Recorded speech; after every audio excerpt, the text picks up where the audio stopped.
Katrina, can I see the slides? Before I begin sharing with you my vision for the DC Area Writing Project, I would like to thank all the individuals and groups that I've met with over the past several months who have shared their ideas, their concerns, their desires, and their hopes with me. I've had over a dozen meetings with community members who are interested and excited about the writing project coming back, and I appreciate that enthusiasm. And I could not do this work without my most capable graduate assistant. You all just met her, Katrina Childs. And I just want to thank her and everyone who had a part in making tonight happen. I'd like to recognize special guests that I have on Zoom. At my previous institution, Texas A&M University Commerce, they are launching a writing project for the first time. So the founders and directors are on Zoom, Carol Revelle and Dr. Kamisha Childs. Thank you so much for joining and celebrating with us.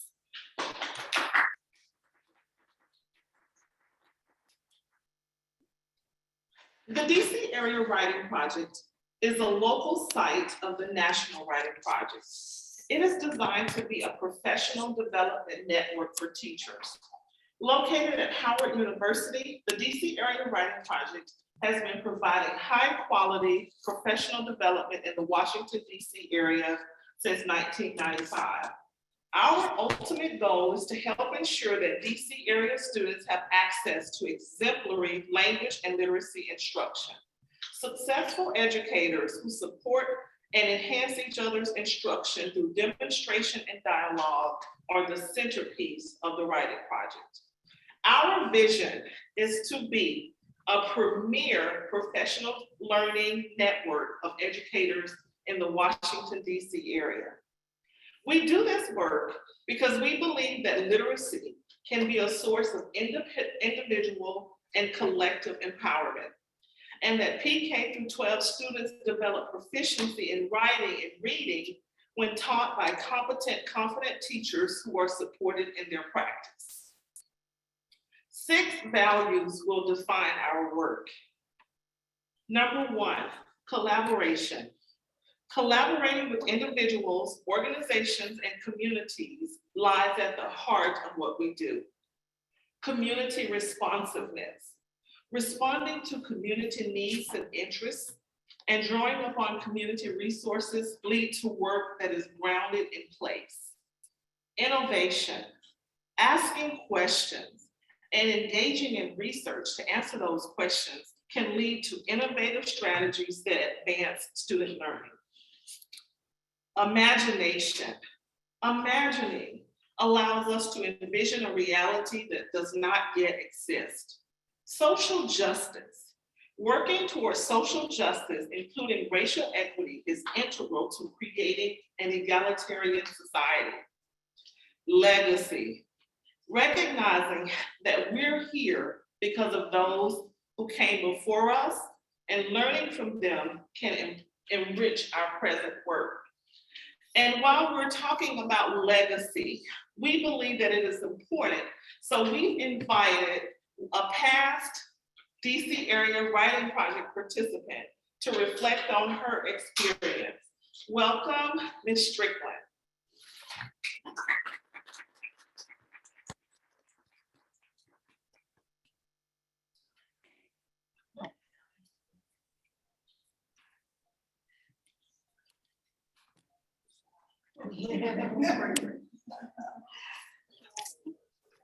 Good evening, everyone. Good evening. Both here with me and virtually. As Dr. Caldera said, my name is Bernstein Strickland, and I am one of the recipients of the DC Area Writing Project. And I feel so enriched to be here. I mean, this is just a prime moment for me because it was right after we went through the program that the program took a nap. So here we are back again, and I'm so excited. As a matter of fact, I probably kept writing and kept writing I did see online that Susan Cartier is here. Yes, hi. Actually, one of the persons that was in the program that guided me through. As a reading English language arts teacher, I can tell you without fail, this is the driver for success from beginning to end. Because if students are unable to write, I always tell my young people that your writing introduces yourself before they see you. People see who you are through your writing. Personally, this was something that became very instrumental, particularly after we went into virtual.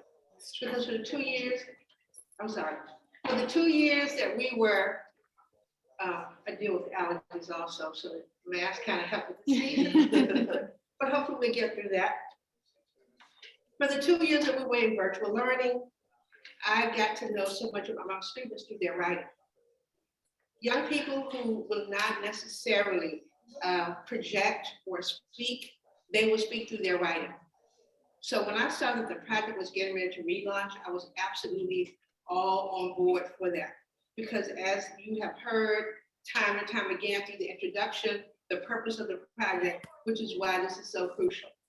Because as I was sharing with Dr. Jackson, Professor Jackson, who walked me over after I found that we had moved, I told him is that what we find is that when we don't prepare young people early in life through writing and reading, then they're not ready for this level. And then you're wondering why you haven't put so much work into it. To me, this writing project is like the foundation for everything.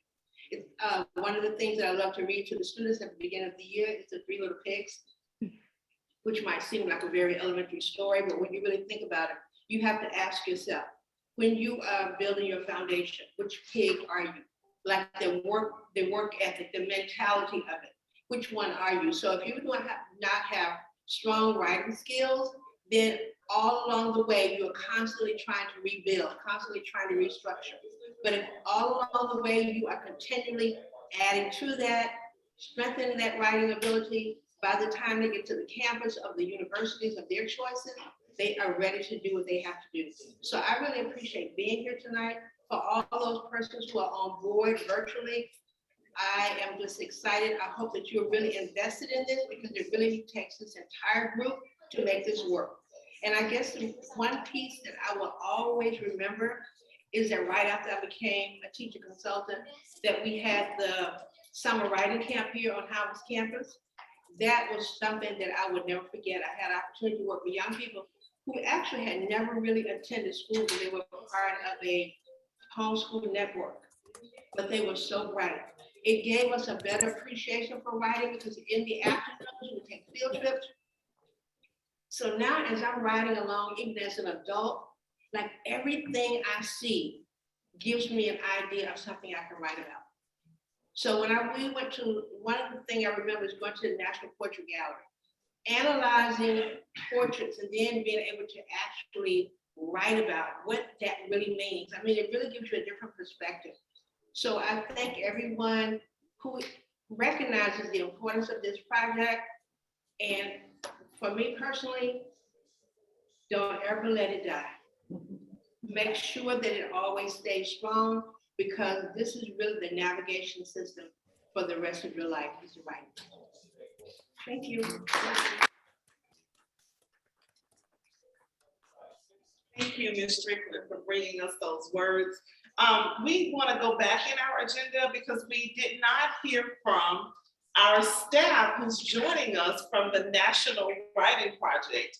Our executive director of the National Writing Project is here, and the site coordinator, Tom Fox, is here, and we want to just turn it over to you two to offer greetings from the National Writing Project.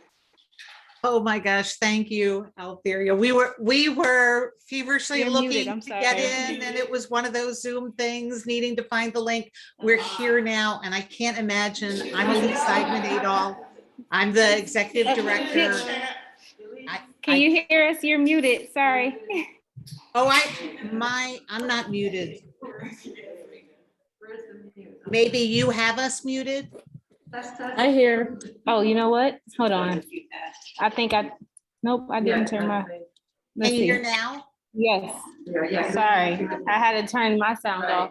Okay. Okay, sorry about that. Too No confused. problem. No problem. We're just so excited to be here, Tom and I. We've been feverishly trying to get in, but what an amazing time to be able to get into the meeting. Somebody messaged her in the chat. It's Not working. okay, go. Okay, yes? Yes. Yes. Yes. Okay. Okay. Hi, everybody. We were so excited to get in. None of this is a problem. We're so glad you can hear us, because what we want to do is really express our excitement at having this revivified, awakening from its nap DCArea writing project. Tom and I finally got in, and we got in at the most perfect time as you were talking about your values. Yes, I mean, they completely resonated with us. I loved the notion of a nap, and you're coming back from a nap, but also especially, we agree, writing is the navigation system for your life. I'm gonna hold on to that phrase. That's so wonderful. Tom and I just are thrilled at this relaunch. We can't imagine a better institution, a more important place to be doing this work. And probably many of you, some of you might know this, but probably many of you not. Long time ago, before I came out as the executive director, I was the director at Towson University, right next door to you all, for the Maryland Writing Project in Baltimore, and learned so much from DCArea Writing Project founders and early teacher consultants. I feel like they are some of the great teachers really who've contributed to the knowledge base in our profession for decades. Such incredible work. And always one of the exciting things about meeting with them and meeting with those early teacher consultants is always their eye was on the future, on the new teachers coming in, on the teachers who would join the writing project, how together you all would be a force for good and justice, but especially for young people rising to take up a future that is really theirs to take and make and shape. An incredible moment we are in this nation, in the world, and the notion that that we as teachers can help young people as writers become creators of something new, because that's really what they're doing when they're really writing. They are taking everything from their life experience and their learning, and they're projecting something new into the world. And that's what we help them do when we think about the teaching of writing. We are so happy to have you back in the network in this relaunch, and couldn't be more thrilled. Tom, you've been hearing from other sites in the network also that excitement. Do you want to share some of that?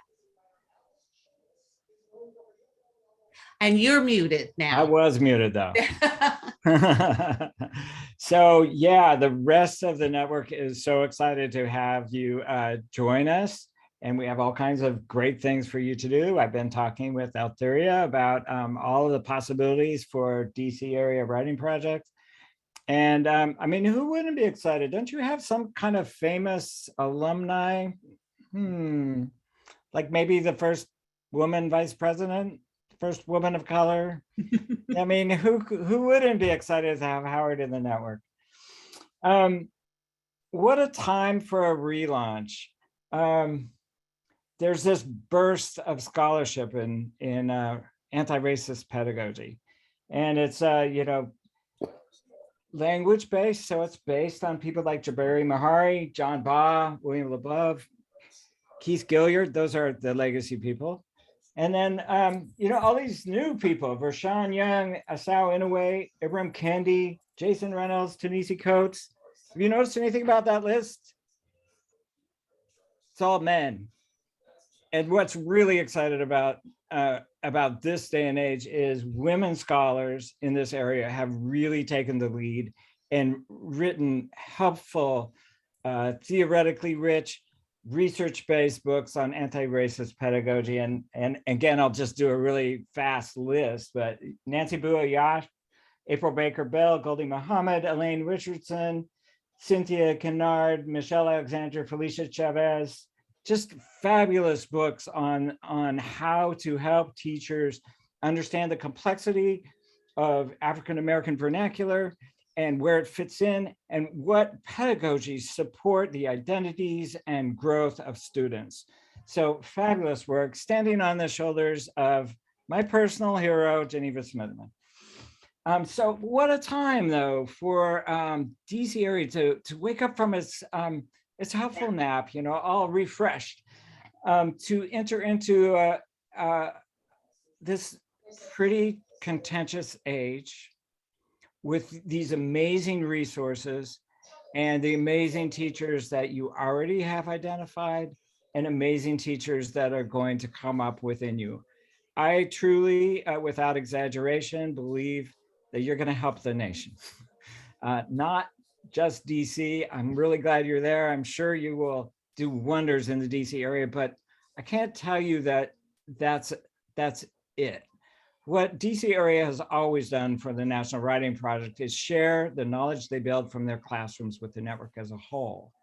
And we are forever enriched by that. So we are thrilled to have you back. And Bernstein with Phrase Makers, like a navigation system for the rest of your life. We're really like, I will never forget that either. So you also have beautiful writers right there in front of you.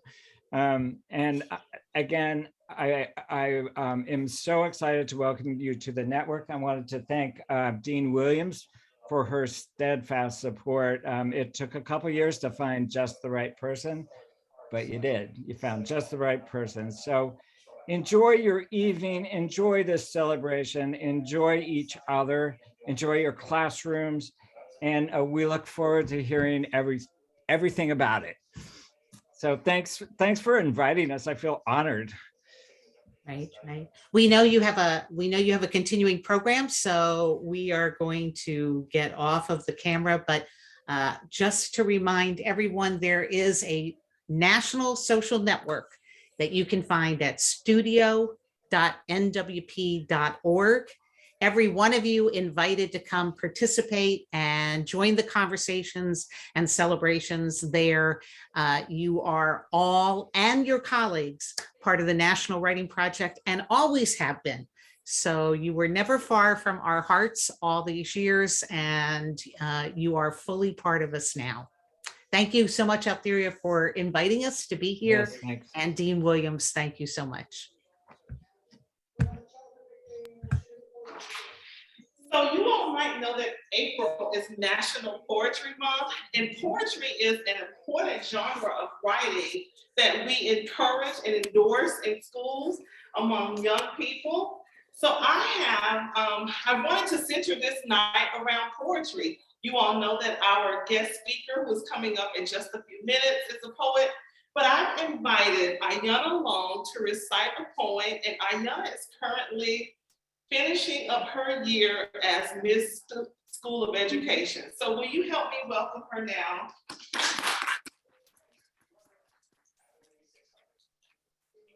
Thank you, Dr. Caldera. Sorry if I sound a little congested, my allergies are like crazy right now. But like Dr. Caldera said, my name is Ayanna Long. I'm currently a junior elementary education major here at Howard, and I serve as this year's Miss School of Education. And tonight I'll be reciting I Am a Black Woman by Marie Evans. I am a Black woman. The music of my song, some sweet arpeggio of tears, is written in a minor key. And I can be heard humming in the night, can be heard humming in the night. I saw my mate leap, screaming to the sea. And I, with these hands, cupped the life breath from my issue in the cane break. I lost Nat's swinging body in a rain of tears and heard my son scream all the way from Antioch. For peace, he never knew. I learned Danang and Port Chapel in English. Now my nostrils know the gas, and these trigger tired fingers seek the softness in my warrior spirit.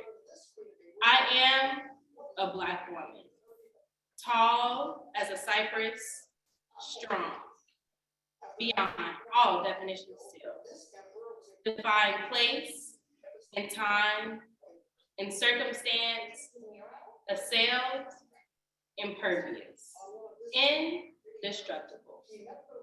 Look on me and be renewed. Thank you so much, Ayana. You did a wonderful job. Now it is time for us to welcome our guest speaker. I am excited to bring a little bit of my home state here to the DC area in the form of our guest speaker, who is the current Alabama Poet Laureate for 2022 through 2026. Ms. Ashley M. Jones. She has won countless awards for her poetry. I have her latest book of poetry back here on my desk. It is entitled Reparations Now. But Ashley is not just a poet, she is also a teacher of writing. So I just felt that she would be the perfect person to launch us. So I want to turn things over now to our guest speaker, Alabama Poet Laureate, Ashley M. Jones. Thank you. Thank you very much. Hopefully I am hearable by the in-person audience. I know the Zoom folks can hear me, but if somebody who's there in person can just confirm. Yes, you're good. Perfect, thank you. Thank you. All right, well, I am so thrilled to be here for the relaunch of the DCArea Writing Project. Thank you to Dr. Altheria Caldera for inviting me to share space with all of you. And thanks to all involved in relaunching this program. I'd love to celebrate the relaunch by sharing a bit about my journey and by reading a few poems. So let's get right into it.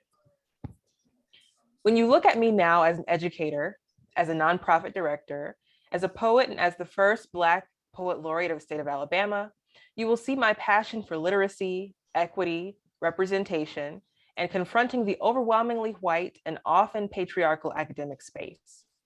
I learned this kind of confrontation and questioning from my literary foremothers, Eloise Greenfield and Lucille Clifton and Gwendolyn Brooks and Phyllis Wheatley, to name a few.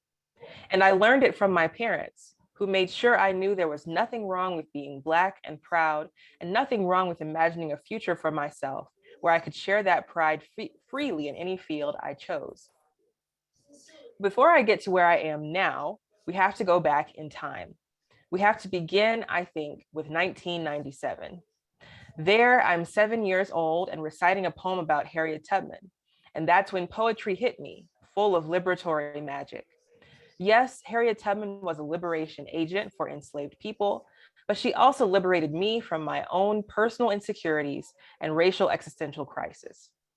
I was insecure about my voice. I had enlarged tonsils and adenoids, and my voice always sounded stuffy and sick. I was insecure about my looks. The hooks of society's beauty standards had already jabbed their way into me. I was a little Black girl in a world where Blackness was not always equal to beauty.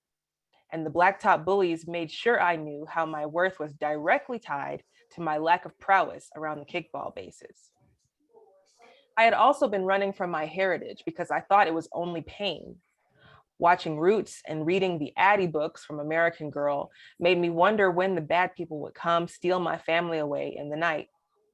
But Tubman and the book Honey, I Love by Eloise Greenfield showed me another way to see myself, one that wasn't defined by colonial violence and suffering at the hands of oppression.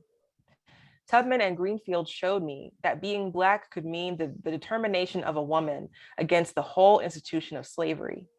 It could mean a poet capturing Black life with joy, humanity, and truth. It could mean little me standing in front of my class, reciting, Harriet Tubman didn't take no stuff, wasn't scared of nothing neither, didn't come in this world to be no slave, and wasn't gonna stay one either. Decades later, I would write about Tubman's visions and her undeniable holiness, which I truly felt in that moment at age 7. Here is that poem called The Book of Tubman. The only background you're going to need is that Harriet Tubman's birth name was Araminta Ross, changed after she first escaped from slavery, and she was also called the Black Moses. The Book of Tubman.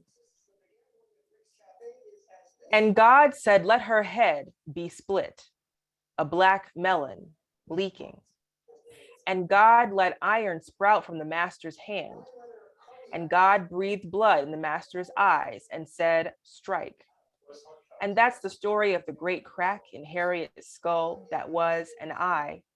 That's the way God poured her, full of visions, thick as sap, unmoving, slowed as a scab over the gash. And God said, let there be Harriet. And Araminta went on to glory. Araminta could smile in heaven, hoist her skirts above her ankles and dance. Harriet, on earth, kept that sweet eye fixed on the North Star, kept her pistol cocked, each bullet an unsaid prayer. And God made a railroad out of dirt and sweat, made a train out of a woman. And God made her hair a burning bush, her body so holy, even he called her Moses. And now back to 1997. I remember at that moment, I knew I was a poet. I knew that writing was the way for me to discover myself and the world around me. But that moment wouldn't have happened if I had not been reading a book by a Black woman. It was crucial that I found a book by a person whose identity aligned with mine. That is the urgency of creating diversity in our syllabi, in our libraries, in what we call the canon. It isn't enough to simply read books with diverse characters in them. We have to show our students and our peers that all kinds of people write books. If I didn't have the example of Greenfield, of Rita Dove, of Lucille Clifton, of Kevin Young, it may have taken me longer to understand that there was a place for me in the world of literature. It is with this in mind that I actively pursue the most inclusive classroom environment I can. In my creative writing classes, we learn poetry, fiction, and nonfiction writing skills from writers of all backgrounds. A sonnet workshop featuring Patricia Smith and her Emmett Till Choose Your Own Adventure series. A fiction workshop centering Louise Erdrich's The Roundhouse. Nonfiction workshops featuring graphic memoirs like Mouse by Art Spiegelman and Good Talk by Mira Jacob. Love poems by Natalie Diaz to her female lover. All is on the table and all can be used to teach the skills we seek to teach. Coming of age isn't trapped only in The Catcher in the Rye. We can find it in A Raisin in the Sun. Phyllis Wheatley can show us what place poetry held in pre-19th century America. I think the answer is to expand what we teach, not just throw the old out or simply replace it. Paint a full picture of the landscape for your students. That's liberation, that's equity. But again, these ideas were modeled for me. I learned from my literary idols, yes, but I have to also give credit to my amazing parents who surrounded us with love and with the certainty that I was infinitely possible. Take my mother's practice of only buying us Black Barbie dolls. When I was young, I thought it unfair that our dolls couldn't have friends of all races like we did at school. But my mom wanted to protect us from the lack of representation she experienced as a girl. There were no Black dolls for her, not to mention no Black books. She wanted her daughters to grow up knowing they were loved and lovable, that they were worthy of starring in their own imaginings at playtime or in the media they consumed. She wanted us to know that we were worth a starring role in our own dreams. I wrote a poem about my mom's beautiful brand of love and about the way in which my parents had to front load me with all of this cultural assurance and self-confidence so I could face the world of hatred and oppression that awaited me. Even if the world had a violent end for us, like it did for Breonna Taylor, Mary Turner, Sandra Bland, we would know that we were worthy of life and love, and that those who took that life from us were wrong, wrong, wrong. I want to read that poem now, and it's called She is Beauty, She is Grace. And it's for Breonna Taylor and Sandra Bland and Oluwatoyin Salau and so many killed Black girls. My mother always told me I was beautiful. She oiled my scalp with proud mother care. She bought me baby and Barbie dolls who shared my skin, brown beauties who smiled back at me, whose infinite stories I told each day in my playtime heaven. My mother gave me dreams and a Barbie dream house. She gave me the right way to tie my shoes and tuck my shirt. She gave me a well-perfumed joy. She told me how God made me Black and worthy. She gave me lullabies badly but beautifully sung. She gave me midnight snacks when I couldn't sleep. My mother gave me love, gave me life. She knew, surely, what awaited me outside her door. She knew what she and Dad could not stop, knew the world outside of Barbies and Sesame Street and songs and bubbles and hair barrettes was plotting my demise, that it wanted to gulp each of my little girl giggles. She knew it, so she filled me up to the brim with every dream and every smile and every assurance that I was made beautiful and full of a life that mattered, that nothing could steal that. She knew the world would threaten that peace, but that those sparkling moments, that love, that life, that beauty were all worth fighting for. This poem is what some might call political. In my literary upbringing, I learned that speaking out and speaking the truth in my work is totally viable and should not be diminished by claims that political poetry is somehow not artful, reliant on gimmicks or shock factors, or without academic rigor. This belief, I think, is part of a colonial, patriarchal, or gatekeeping literary point of view. Poetry is supposed to tell the stories of human life. It paints reality on the page with words. What is reality if not honest? As Lucille Clifton reminds us in her poem, Surely I Am Able to Write Poems, sometimes we can't just write the poem about the beautiful tree. We have to see, quote, under that poem, always another poem. We are committed to full truths as artists. To that end, I feel no conflict with writing about history, current events, or with joining my activism with my artistic practice. I remember writing poems about the wrongs of racism as a young girl. This has been a lifelong path for me. I have always found my strongest voice in poetry. I can take on even the most difficult topics within the lines of a poem. This is why breaking from a traditional canon is so crucial. If all the work we teach has no pulse or tie to the real lives of our students, we are failing to address them as living, breathing humans in the present moment.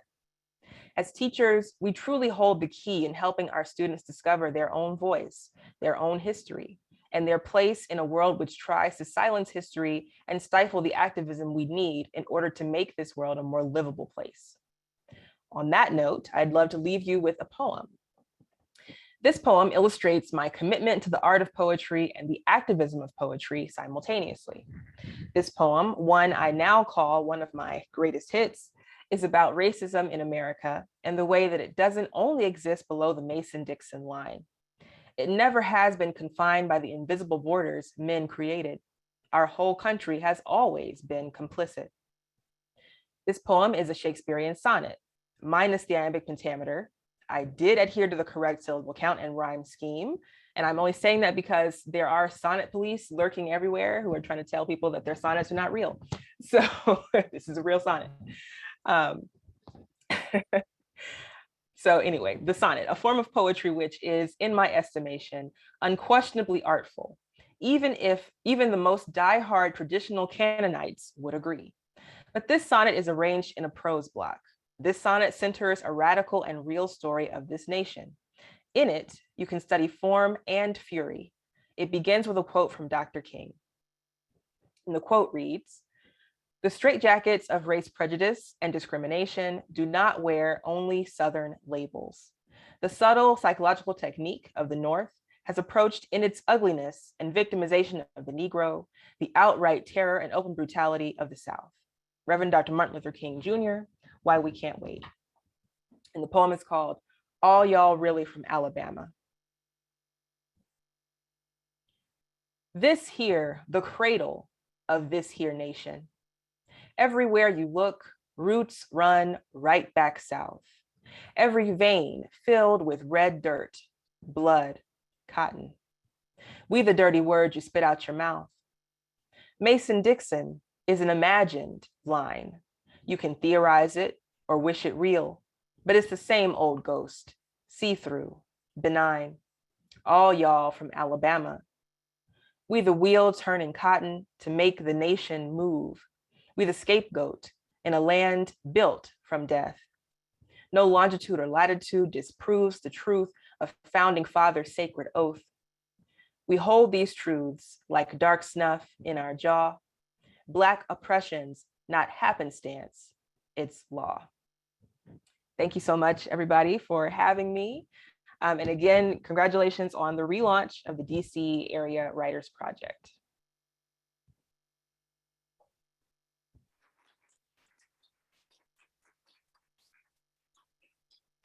Ashley, I didn't know how much I needed you in my life. Thank you so much for that engaging presentation. And I hope everyone will visit Ashley's website and learn more about her work and purchase her poetry books. Thank you so much for visiting with us from Alabama, Ashley. So the last part of our time together, I want to share with you upcoming program that we're planning for this summer. And it is a summer institute for teachers. Will be a week-long institute. As you heard Dean Williams say, that I wanted to do a soft launch and not do an institute that was several weeks long. But I did want to offer some programming to local teachers. So let's talk a little bit more about what this is going to look like. So the DC Area Writing Project 2022 Summer Institute is a week-long professional learning opportunity that will focus on strengthening teachers' capacity to enact culturally sustaining and anti-racist writing instruction. 3 Saturday sessions in the fall will offer teachers the opportunity to continue this work. We will offer 3 cohorts, each led by a university professor and teacher consultant with experience and expertise in the area. The cohorts are elementary, middle grades, and high school. The Summer Institute will begin on Monday, July 11th and end on Friday, July 15th. Will be held from 10 a.m. to 3 p.m. daily. Monthly Saturday sessions will be held in September, October, and November. The Institute and Saturday sessions will be held on the campus of Howard University. And I should put an asterisk there because we don't know how COVID will be, but that is what our plans are, to be on campus right now and to follow all Howard's protocols for COVID. Traditional writing instruction characterized by white language supremacy continues to fail students of color in K-12 schools, but this doesn't have to be the case. Racially minoritized students can be competent writers when their teachers utilize appropriate pedagogies. Teachers will be selected after submitting applications between May 1st and June 1st. Each cohort will have up to 20 teachers from DC area schools who are committed to the success of all students. So that's our first programming.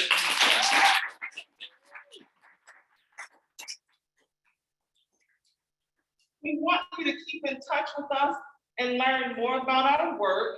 You know how to find us here on campus because you made it here tonight, most of you. But also you see there the phone number where you can reach us, and definitely follow us on Twitter. We don't have many followers yet for our new Twitter account, so please follow us on Twitter.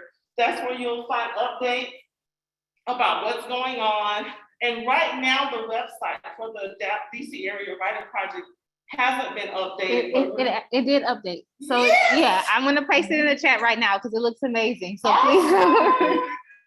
We've been working hard to try to get all these things pulled together so that we'll be able to share this information with you. That is it for tonight.